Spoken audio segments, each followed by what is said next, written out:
Mikir sudah. Iya sih senang tapi coba. Hadirin hadir Bapak Ibu dimuliakan Allah. Saya kalau lihat wajah-wajah hadirin panjenengan sedaya, semuanya masya Allah min ahlil khair. Amin. Wajahnya bercahaya semuanya. Zahirnya begitu, batinnya nggak tahu, hatinya saya nggak tahu. Tapi mudah-mudahan hatinya panjenengan semuanya lebih baik daripada zahirnya. Amin. Kita memang harus tunjukkan kalau kita senang dengan majelis taklim, adanya pondokkan anak-anak semuanya. Silakan belajar umum, mengerti matematika, mengerti ilmu pengetahuan alam. Tetapi kita harus mengetahui ilmu itu adalah ilmu duniawiyah sementara. Ada yang lebih penting lagi, itu ilmu akhirat. Kalau ilmu akhirat itu dibawa seterusnya, tidak hanya pada anak itu, tetapi orang tuanya pun akan mendapatkan kebahagiaan. Amin ya Rabbal. Kita dukung hal semacam itu. Alhamdulillah tadi wakil lurahnya mendukung, pemerintahnya mendukung di Indonesia ini. Alhamdulillah. Kemarin ada tamu dari luar negeri, Al Bakar Masyur, luar biasa di Indonesia. Beliau mengatakan hendaknya dijaga ini kenikmatan. Di mana-mana di Indonesia ada majelis taklim. Ini kekuatan Indonesia mungkin di situ. Mereka masih senang dengan majelis taklim, walaupun ilmu agamanya didapatkan masih berapa persen saja. Tapi cinta itu kekuatan. Orang kalau sudah mempunyai kecintaan, kesenangan, ini insya Allah kekuatan Indonesia akan dijaga oleh Allah Subhanahu Wa Taala. Karena kalau sudah cinta, ini nanti akan merembet kepada anaknya. Imam Ghazali menjadi orang besar tidak ada lain karena jasa ayahnya yang cinta terhadap agama. Sampai beliau titipkan pada saudaranya, ini saya titipkan Muhammad Ghazali dan satunya Ahmad. Ini saya mungkin nggak mampu nih. Sebentar lagi saya akan meninggal. Dititipkan sama pamannya. Luar biasa karena ayahnya menginginkan anaknya menjadi orang soleh, maka jadilah Imam Ghazali dan saudaranya Imam Ahmad. Keduanya menjadi ulama besar. Ini penting. Oleh karena itu Rasulullah SAW bersabda, "Kun aliman." Jadilah orang alim. Bisa atau tidak? Bisa atau tidak jadi orang alim? Ya Pak Amir jadi orang alim. Aku mondok padahal 5 tahun, mulai kok jadi ya nggak jadi. Apalagi yang nggak mondok. Tapi saya senang dengan pengajian. Kun aliman. Kalau umpama tidak berhasil menjadi orang alim, muta'aliman, jadi orang yang belajar. Kalau nggak bisa belajar, mondok atau di pengajian, al-mustami'an, jadi orang yang mendengar. Gak bisa hadir. Yang hadir ditanya tadi, maaf, sampean hadir di pengajian? Iya hadir, saya nggak hadir nih. Coba kamu pahami apa di pengajian itu, mendapatkan apa? Itu kita tanyakan supaya ada faedah, ada kegunaan. Karena ilmu agama ini kalau sudah kita dapatkan pasti ada perubahan. Pak, Bu, saudara-saudara semuanya, kita hadir di pengajian ini, jangan sampai tidak ada perubahan. Maaf, ini bukan pasar, ini bukan pasar tiban. Ya, membawa keluar, mendapatkan sesuatu dari bagian duniawi. Ini adalah majelis taklim. Farta'u, makna farta'u, kamu harus di situ singgah, tidak keluar kecuali membawa sesuatu. Ada perubahan. Yang tadinya subuhnya kawanan, kesiangan, sekarang tepat waktu. Syukur alhamdulillah sampai qiyamul lail. Yang biasanya nggak ngerti nisfu Sya'ban, kemudian ngerti nisfu Sya'ban. Yang tadinya nggak ngerti orang tua, bagaimana menghormati orang tua, sekarang sudah birrul walidain. Yang tadinya tidak mengasihani istrinya atau tidak sayang kepada istrinya, boleh sayang. Yang biasanya tidak hormat kepada suaminya, kemudian ini namanya perubahan. Gara-gara menjadi orang alim, kalau nggak menjadi orang, menjadi orang belajar. Kalau menjadi orang belajar, mustami'an. Kalau nggak jadi mustami'an, muhibban, orang yang dicintai.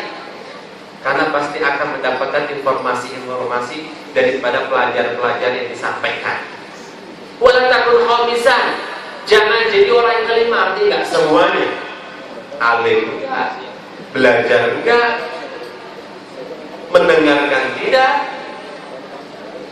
ya, mencintai pun tidak. Wala'iyadzubillah. Ini jangan sampai demikian begitu. Padahal kita dilahirkan di dunia ini, mungkin sudah paham ayatnya.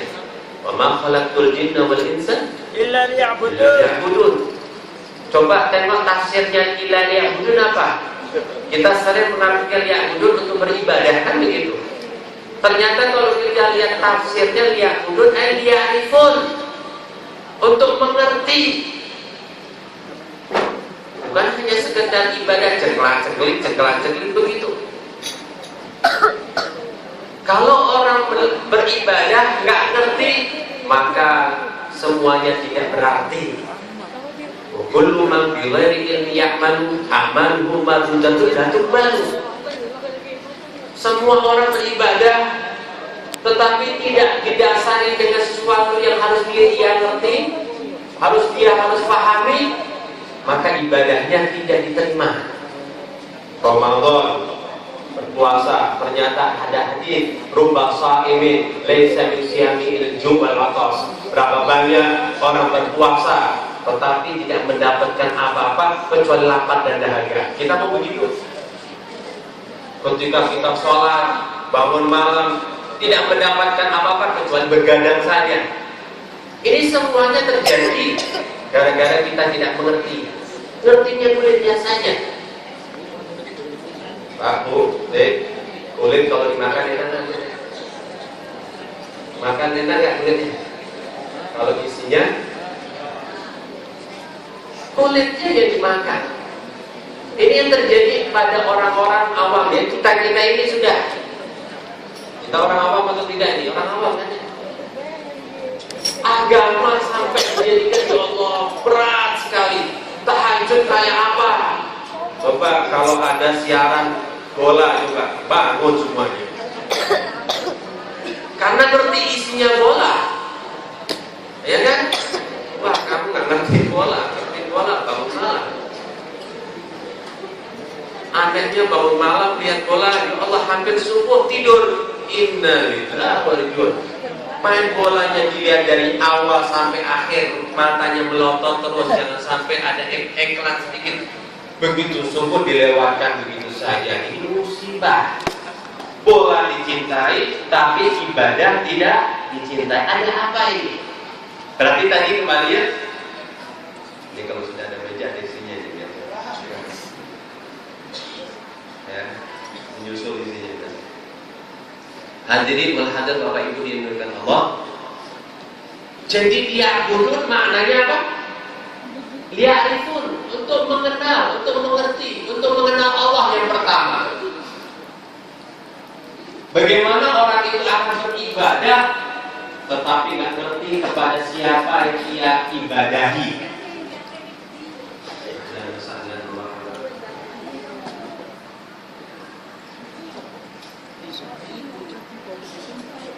Bagaimana dia ibadah tapi tidak kenal Allah Subhanahu wa ta'ala. Pada maaf ini ada paham-paham bergentayangan di daerah-daerah, tapi insya Allah kalau di sini minjak. Kenapa? Di sini tempatnya salawatan, ya kan? Baca salawat maksiat, maksiat minggat karena baca salawat. Di sini tempatnya salawat. Ayo banyak salawat, ayo buruk semuanya dibaca salawat. Insya Allah paham-paham itu nggak masuk.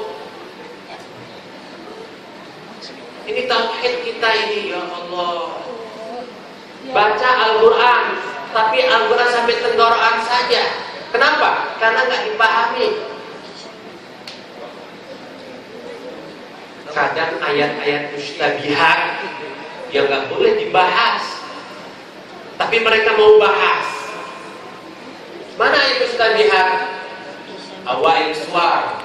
pertama surat alif lam mim dzalikal kitab, alif lam mim, alif lam yasin, toha, itu awal surat. Pertama surat itu yang namanya awal surat. Pertama surat itu nggak perlu dibahas. Kalau kita buka tafsirnya pasti wa alam bi muradi. Allah tahu yang dimaksudkan itu. Sudah nggak dibahas. Karena Al-Quran itu ada dua, ayat muhkamat dan ayat mutasyabihat. Ayat muhkamat ini yang dipelajari. Sebentar lagi kita akan berpuasa. Coba ayatnya mana? Semuanya pada hafal. Ya ayyuhalladzina amanu kutiba alaikumus syiyamu kama kutiba alal ladzina min qablikum la'allakum tattaqun. Oh, kita diperintahkan berpuasa sebagaimana diperintahkan pada umat-umat dahulu supaya kalian bertakwa.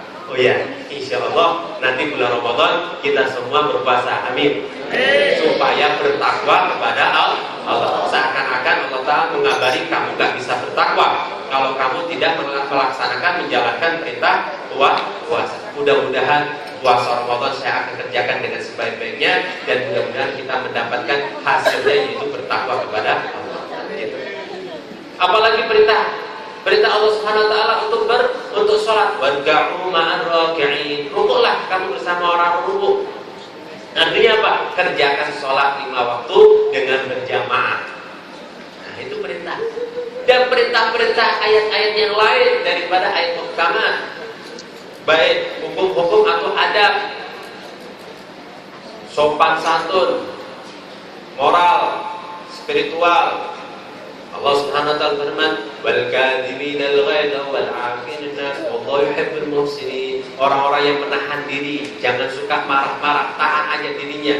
Wal 'afinan, dan suka memberi maaf. Wallahu yuhibbul muhsinin, maka Allah Subhanahu wa taala akan mencintai orang-orang yang berbuat baik semacam itu.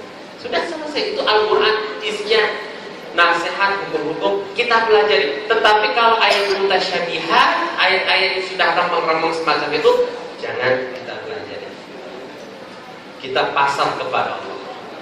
Mana ayat mutasyabihat? Di antara ayat-ayat awal surat, pertama surat, dan ayat-ayat sebagian ulama mengatakan ayat-ayat yang berkaitan dengan Allah Subhanahu wa taala.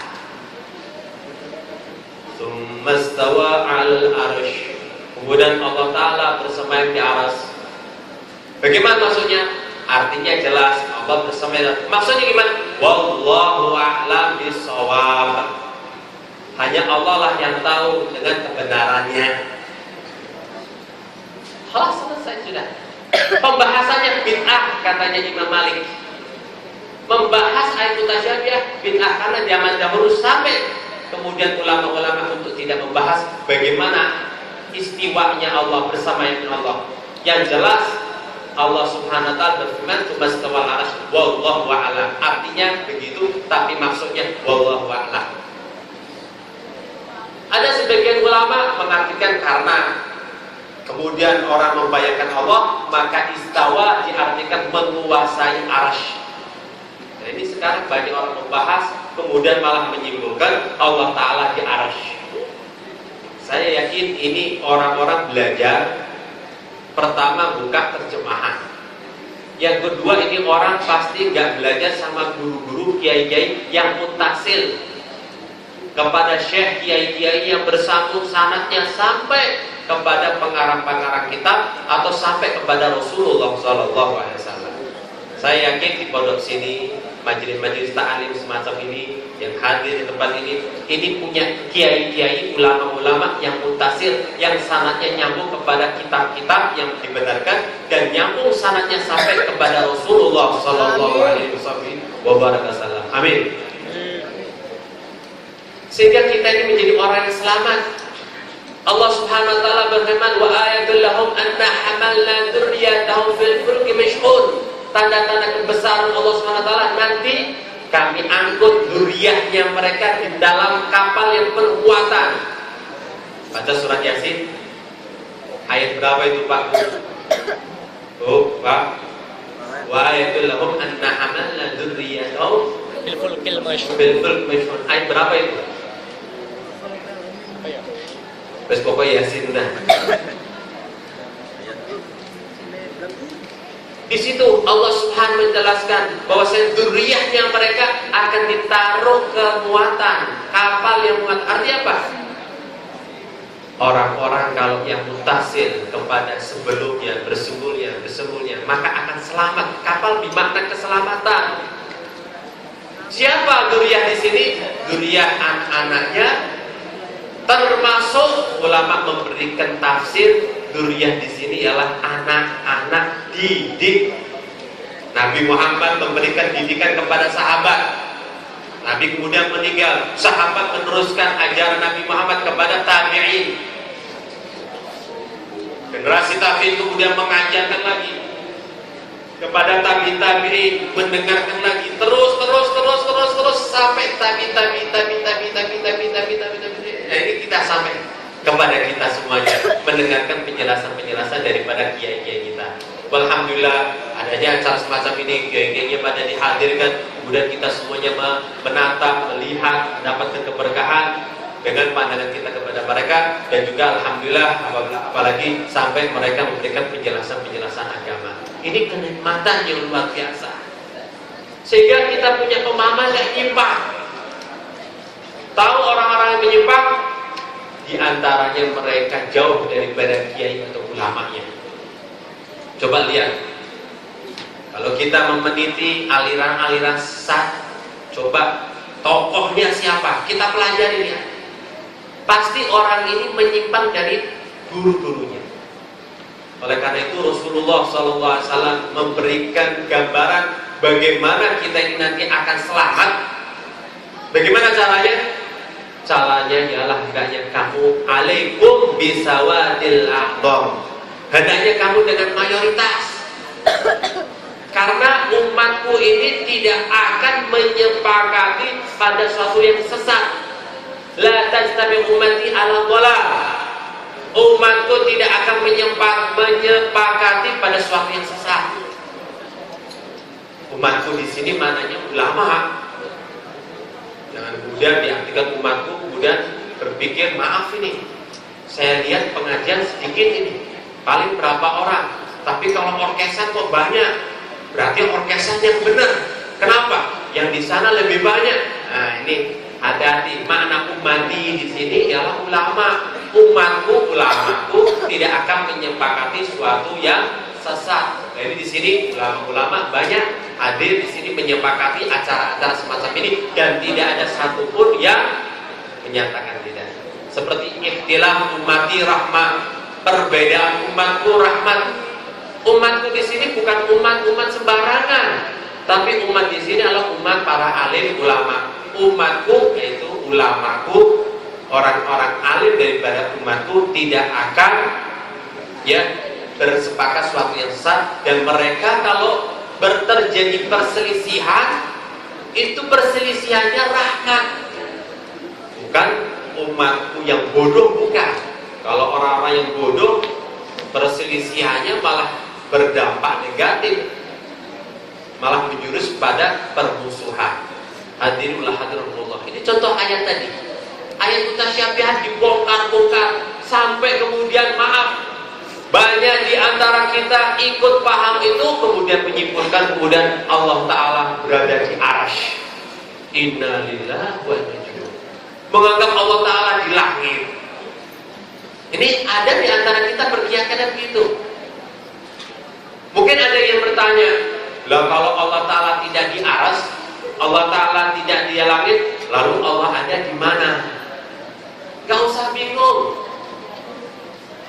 Justru pernyataan semacam itu membingungkan kalau dibahas.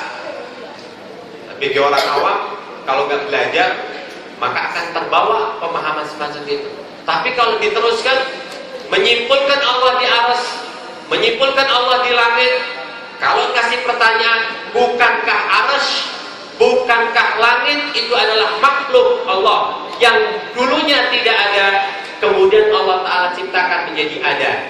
Lalu di mana Allah sebelum Allah menciptakan arasy dan langit? Oh iya ya, di mana berarti Allah? Nah itulah Allah Ta'ala tidak bertempat di arasy dan di. Kalau begitu berarti Allah ada di mana-mana. juga salah kalau Allah Ta'ala ada di mana-mana. Lalu yang benar gimana? Yang benar ialah Allah yang ngajari kita, Allah yang menalkinkan kita. Nabi Muhammad pernah didesak, ditanya tentang Allah. Allah langsung menurunkan ayat, "Idza sa'alaka 'ibadi anni fa inni qarib." Apabila hambaku tanya tentang aku, maka jawab, aku dekat. Dekatnya di mana? Lebih dekat min hablil warid. Artinya sangat dekat. Saya mau tanya, Bapak Ibu tahu nggak ada sesuatu yang paling dekat tapi kita nggak lihat? Jadi, coba jawab. Apa itu? Ada sesuatu yang dekat tapi kita nggak.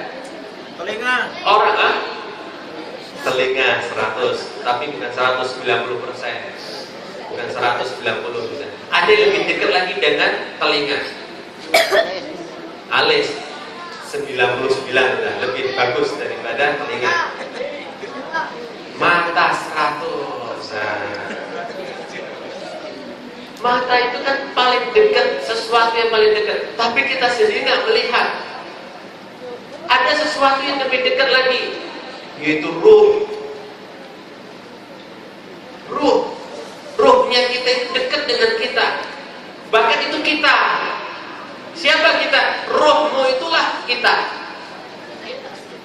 Jadi diri kita ini ya rohnya kita yang nanti akan mendapatkan kenikmatan atau tidak. Itu roh kita. Jasad, begitu nanti roh diambil, jasad buat makanan ulat nanti di kuburan. Kita masuk di alam barzakh, mendapatkan kenikmatan kalau banyak ibadahnya, mendapatkan kesengsaraan kalau kita banyak dosanya.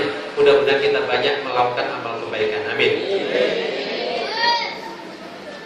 Gak usah Allah Subhanahu wa Ta'ala, tentang roh saja Allah Subhanahu wa Ta'ala menurunkan wahyu ketika orang-orang kafir menanyakan tentang ruh.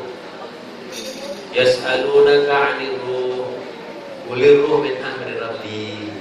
Mereka bertanya tentang ruh makhluk, tapi Allah Subhanahu wa Ta'ala tidak menjelaskan dengan perincian tentang ruh. Tapi Allah Ta'ala mengatakan qulir ruh min amri rabbi. Ruh itu dari perkara Tuhan. Titik sudah. Kenapa? Karena otak manusia tidak sanggup membahas tentang ruh. Diberi kapasitas otak sedikit sekali.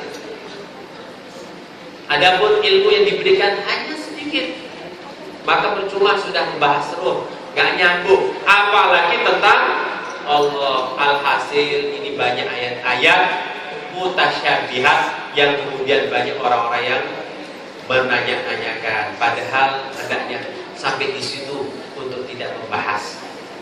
Bapak Ibu dimuliakan Allah, alhamdulillah dipondokkan sama kiai, sama ustaz, mengaji satu persatu, maka insya Allah anak-anak itu akan memahami Al-Quran dengan sebaik-baiknya pemahaman, sehingga anak-anak kita tidak akan jauh daripada ajaran yang telah diajarkan oleh kiai kita. Begitu pula sama saja mereka mengadakan tahlilan, mereka mengajarkan manaqib. Banyak anak-anak kita di pondokan, mana pondok Quran, sudah wassalam begitu pulang. Nanti pulang mengatakan, "Ma, Bu, Pak, ini loh di dalam Al-Quran begini." Bapaknya tukang jahit, maaf ini. Bapaknya enggak pernah membuka Al-Quran, tidak pernah mengaji. Tapi karena anaknya pondok, bapak ibunya, dia akan terbawa pasti. Ini anakku pondok pasti bawa hasil. Mana nak? Baca Al-Quran. Oh iya benar ya, Al-Quran ini.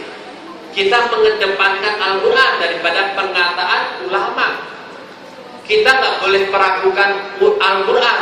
Kalau ulama bisa saja salah, benar atau tidak? Nah kan sudah memakan, sudah benar. Ya kan? Saya mau tanya, kalau Al-Quran nggak mungkin salah, hadis nggak mungkin salah, tapi ulama bisa salah atau tidak?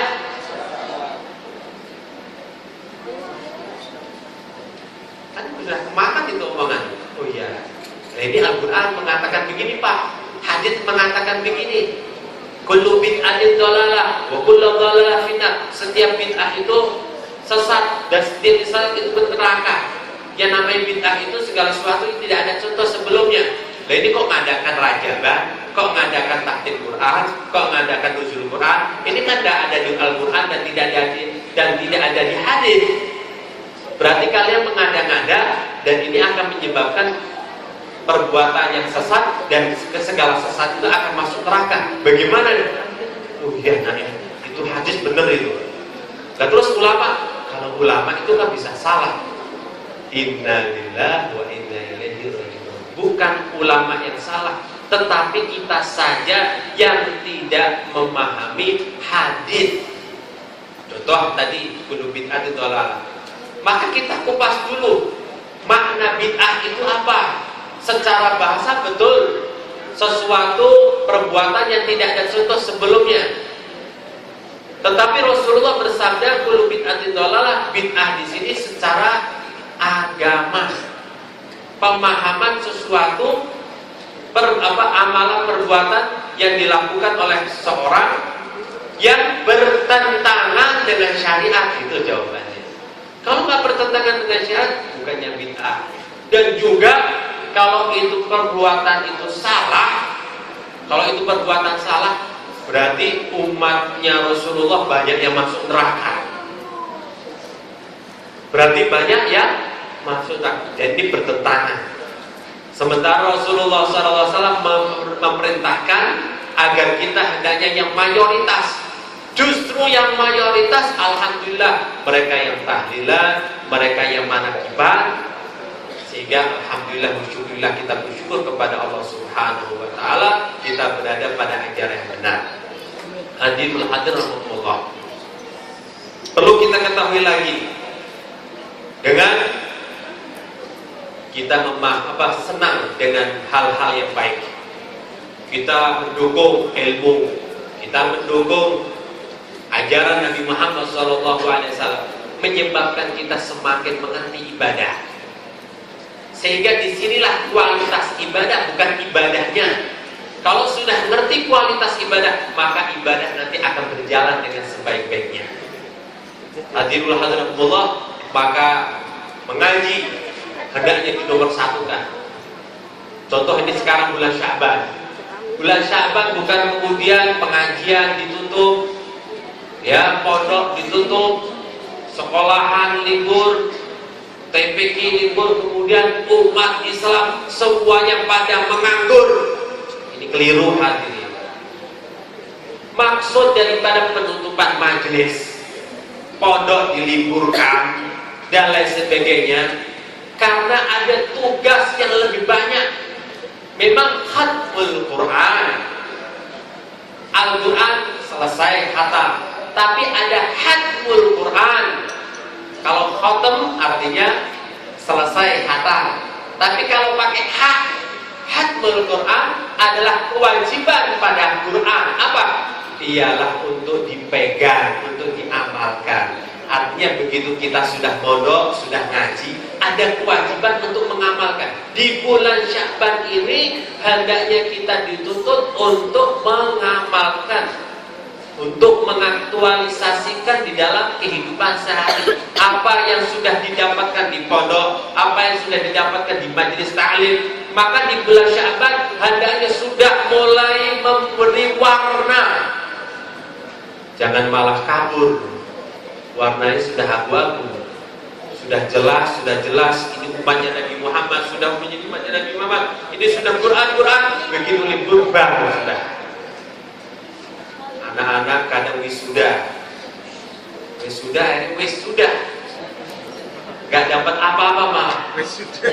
Mondok begitu libur baru sudah kayak burung keluar dari sangkar. Seharusnya baca Al-Quran sudah selesai, di iktikaf di masjid untuk tadarus Quran. Ini enggak, malah buka Facebookan, Twitteran, WA. Masya Allah, tidak ada pesan-pesan, semuanya sudah kebaca. Kadang ada 100 pesan, dibaca semuanya.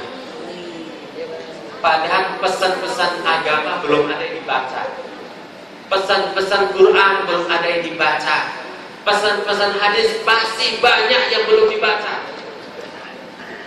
Ini musibah. musibah buat kita. Jadi bulan Sya'ban kesempatan buat kita untuk membuka Quran dan hadis Nabi Shallallahu Alaihi Wasallam dan penjelasan ulama. Sehingga nanti bulan Ramadan kelihatan ibadahnya. Sekarang ulama menghimbau hendaknya di bulan Ramadan kita tingkatkan ketakwaan dan amal ibadah. Bagaimana akan meningkatkan ketakwaan dan amal ibadah sedangkan diri kita ini kosong? Sya'ban hadirin rahimahullah.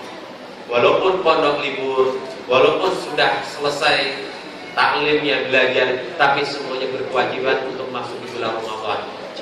Mereka salafus saleh kalau sudah masuk bulan Ramadan, ibadah-ibadah dikurangi. Ibadah-ibadah dikurangi. Mereka memfokuskan apa? Membaca Al-Quran. Jadi yang sudah khatam Quran, sudah selesai, malah untuk tikrar, ulangi Al-Quran, sehingga nanti bulan Ramadan betul-betul mewujudkan nilai-nilai agamanya. Hadirin wal hadirat rahimakumullah, Quran itu ada dua, tersirat dan tersurat. Kalau tersurat dibaca sama orang-orang awam bisa, sama orang-orang kafir pun mereka bisa. Tersurat, tajwidnya masya Allah. Tapi tersurat pesan-pesan yang di dalamnya itu apa? Ini. Kalau sudah membongkar, membedah dan mengkaji isi daripada Al-Quran, insya Allah semuanya akan tertarik karena kandungannya luar biasa. Kalau sudah mengamal, mempelajari Al-Quran, maka akan termotivasi juga untuk mewujudkan Al-Quran berupa amal soleh. Dan ini penting lagi, langkah yang ketiga itu pemahamannya. Dan Allah Subhanahu wa taala berfirman, yahdillahu linurihi man yasha.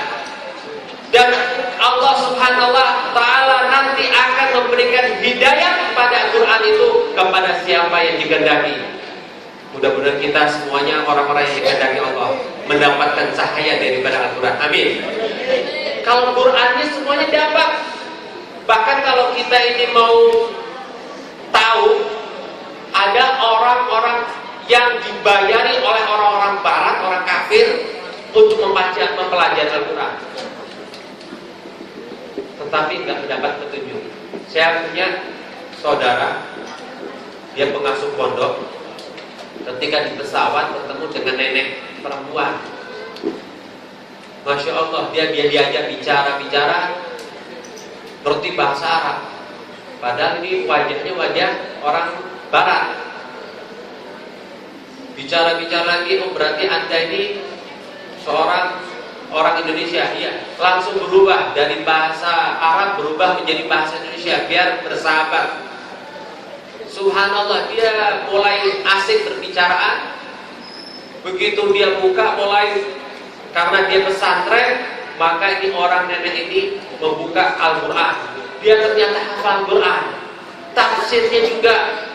Bicara hadis, dia bisa membuka hadis. Bukhari dibaca, Muslim dibaca, masya Allah, beserta pemahaman-pemahamannya.